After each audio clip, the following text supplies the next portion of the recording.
We have Alex Czetwertynski speaking on XR virtual production for fashion and art. So we welcome Alex to our platform. Thank Hey.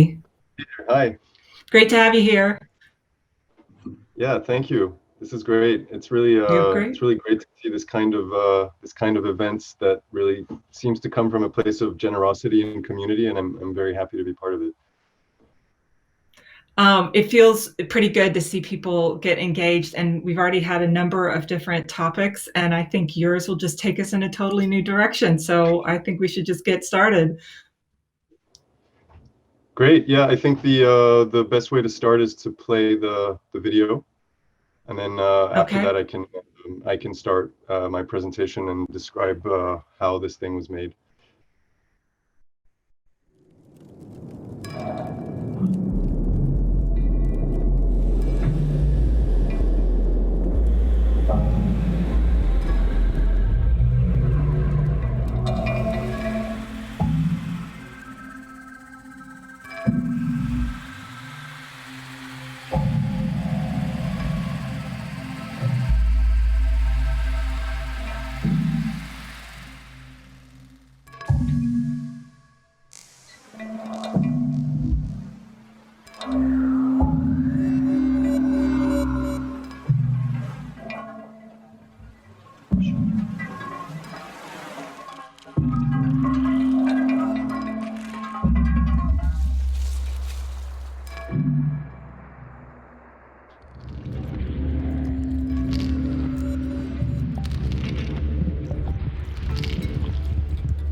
So I hope that was easy to see on streaming. But so basically, this project, Vesica Pisces, was sort of had an interesting genesis because I've been collaborating with a few people over the years that we've been sort of always interested in doing sort of projects that are pushing certain limits within technologies that were accessible to us. And typically a virtual production XR stuff is used mostly, I would say, in corporate events, big music events, typically things that have a pretty large budget and a really solid sort of technical crew that's supporting the effort. I think that probably in the last few months the technology has become easier to use, but I would say that when we did it, which was in September of this year, there were a lot of obstacles and a lot of things that we had to learn to make something like this work. And so, the interesting challenge for us was like, how do we approach this from a completely shoestring budget approach with a few people that are interested in doing stuff with this type of technology, but that come at it from a place of complete innocence and are not sort of already savvy and trained in this kind of language. So on this slide, you can see sort of the three people involved in creating this project. So there's myself on the right, Jessica Mitrani, who's a filmmaker and artist, and 3S4, who are a fashion and art collective. Their work is typically it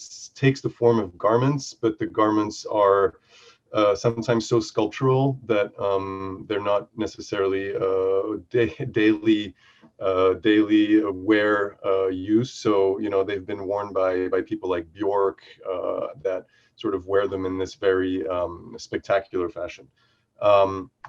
And 3S4 and myself have collaborated on a few different things. This is an example of an exhibition they had at the Jewish Museum where this structure was built that's called a Merkaba. Their interest has almost always been in sacred geometry.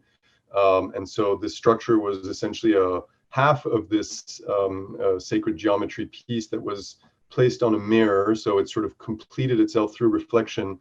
And then we created projections on it that were all about the Platonic solid. So it was really sort of about this research on sacred geometry. The next project we did was to try to do a virtual fashion show. This was in 2015.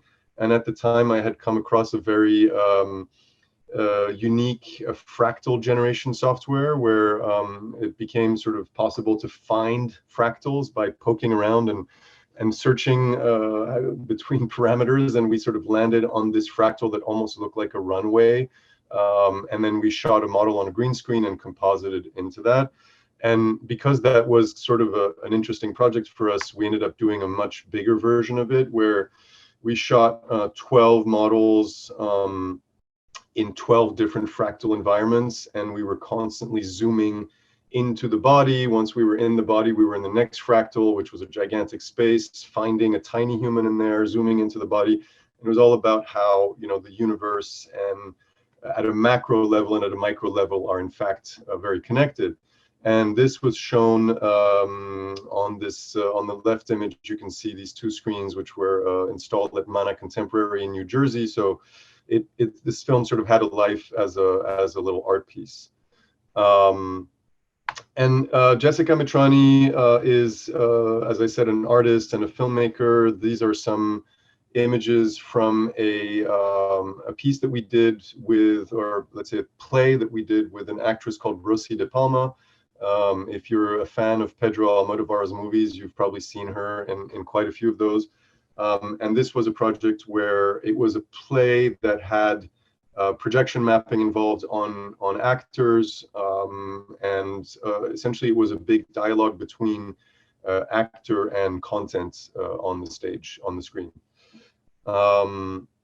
So for this project, the main concept was this idea of the Vesica Pisces. The Vesica Pisces is one of these sacred geometry patterns or themes. It's basically the intersection of two circles.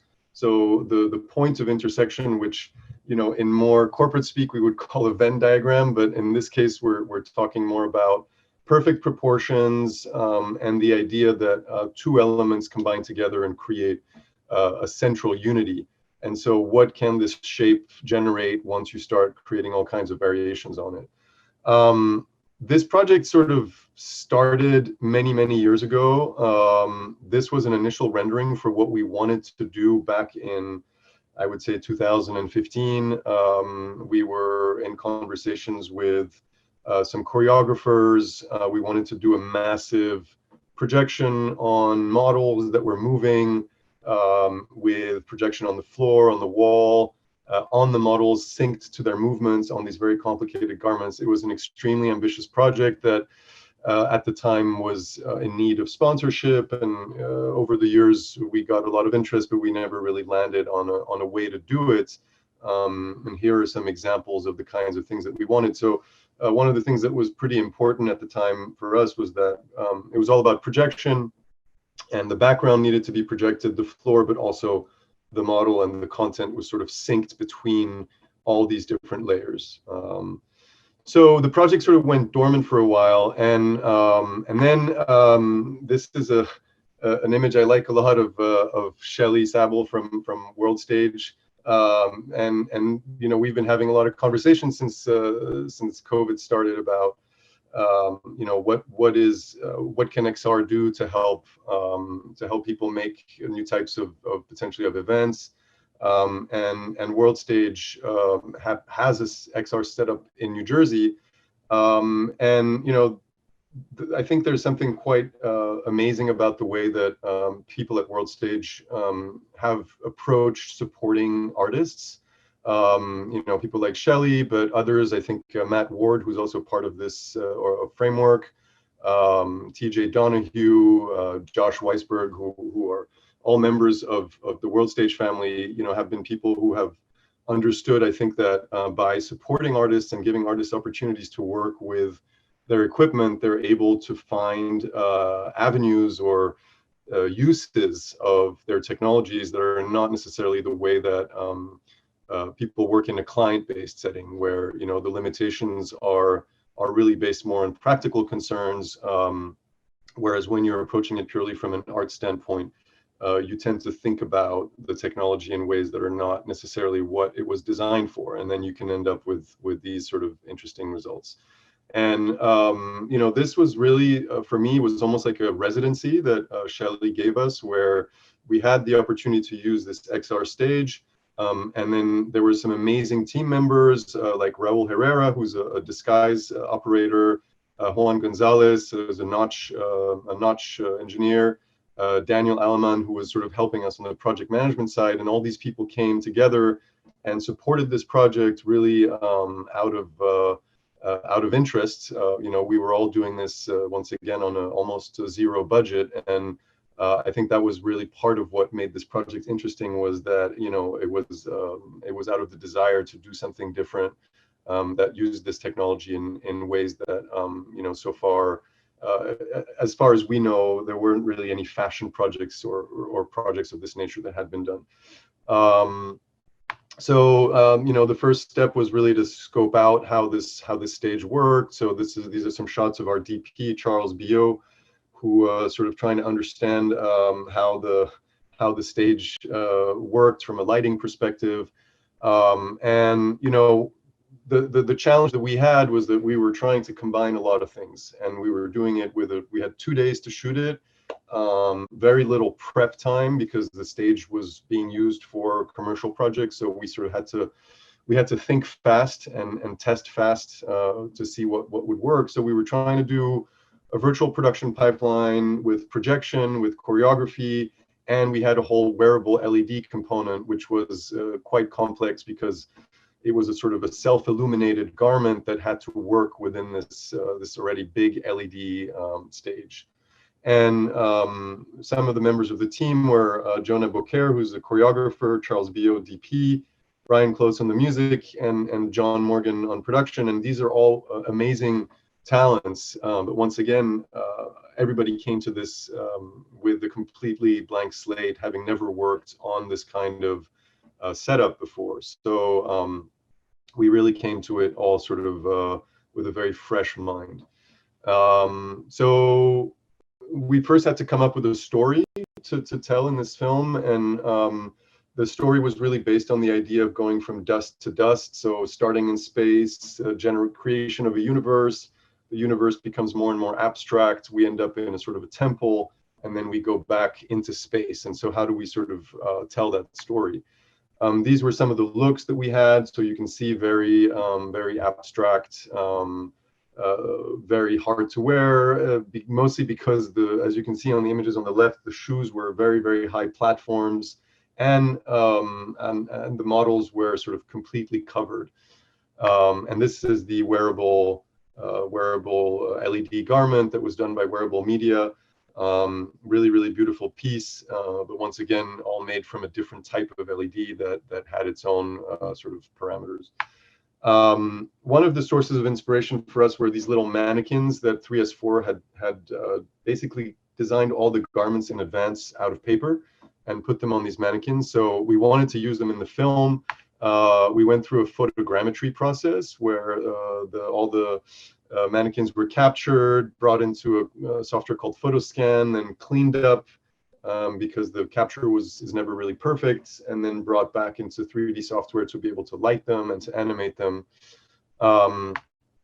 Similarly, the way that I worked to create all the content was to develop everything at first in Cinema 4D, which is my 3D tool of choice, building these sort of mountainous landscapes using height map generators and sort of trying to find the right arrangement of scale, placements.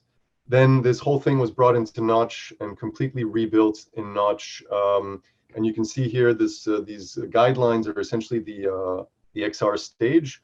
I made a huge mistake when I built this, which was that I had somehow misunderstood the fact that scale was not an issue. And so I built all of this at the wrong scale, which caused us a lot of problems on set, because then everything had to be rebuilt at the right scale, which made quite a few differences in the actual result. But so this is what you see. This image is really Notch straight out of the box before actually testing it, going through the whole XR pipeline. And so once we actually were in Notch talking to Disguise, we realized, okay, fog scattering doesn't work, ray tracing doesn't work. The geometry has too much detail. And so we had to pare it down progressively until we ended up with something that was much simpler and that could run in real time and support the camera movements, etc. Similarly, with this temple environment, all the initial research was done in Cinema 4D and sort of trying to understand placement and scale. Then, this is sort of what the Cinema 4D out of the box version looks like. But then bringing it into Notch, once again, there are a bunch of things that have to change, lighting, the sort of quality of the textures and all that starts evolving. And then again, with ray tracing and with the sort of type of textures that we were using, we had to bring this down to sort of a lower quality.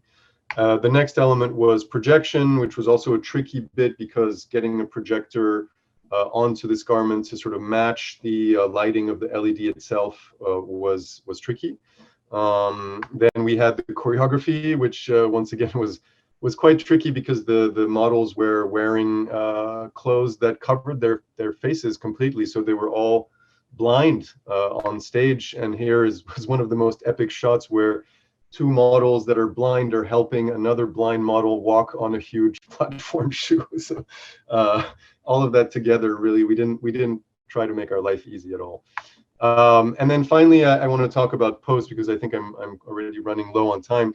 But basically, as you can see, shooting on an XR stage, a lot of artifacts are created from moire, sort of LED pieces becoming visible. And so what I ended up having to do is taking a backplate of what's generated by the XR system, and then rotoscoping the model from the real shoot and putting it back on a clean backplate to avoid all the LED artifacts, which then ends up in composite to start looking good. But I wish I had runway ML green screen tools at the time to make my life much easier. And I'm not promoting runway, but I just find it amazing that they've come up with something that allows you to basically green screen anything. And once again, these are some of the artifacts that you can see where these big environments still have like the LED floor visible. You can really see it in this shot where sort of it becomes difficult to avoid that.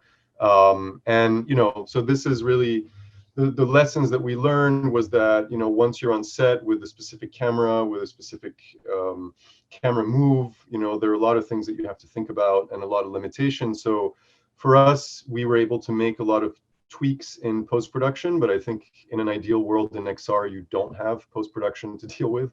If you can, ideally you would do all your color correction in real time, but in our case, we had to run it through a separate process in post. And I think for us, we were doing a 4-minute movie, so a lot of this stuff was possible as a post-production tweak. But if you're doing a 45-minute live event, you're not going to want to do that. And so yeah, I think these are the big lessons that we learned. This is the whole team on set, and once again, I'm very grateful to all the people that were part of this and who donate their time and effort to make this possible. So yeah, thank you very much. Fantastic. That I'm scared you've changed the bar for affordable and fast when it comes to XR, and that is amazing to see and frightening. So well done. Thank you. Yeah, really incredible project. Really cool. I was interested in the because there's a big talk after this offline about the whole color calibration thing. Yeah. Because I agree with you. You definitely should be able to do all that stuff in camera without any post processing, and it is actually possible. Like quite a lot of people have done it. It just takes a bit of doing. There's a lot of fine tuning and messing around to get it working, and sometimes there isn't time to do that. But yeah, let's talk about that offline. I won't bore the viewers with all the details. What I'm really pleased about is after watching the clip and hearing you talk through it, I really want to see the clip again. So I will remind our attendees that everything will be posted at the Framework website. And now that you're hearing more about the process, I think watching that clip again through, understanding more of how it was achieved, it'll be really informative seeing it again. So thank you. And just a reminder to everyone to come back and check out all the sessions once we have them as video online. So far, I don't see any questions. So Alex, please tell us what's next.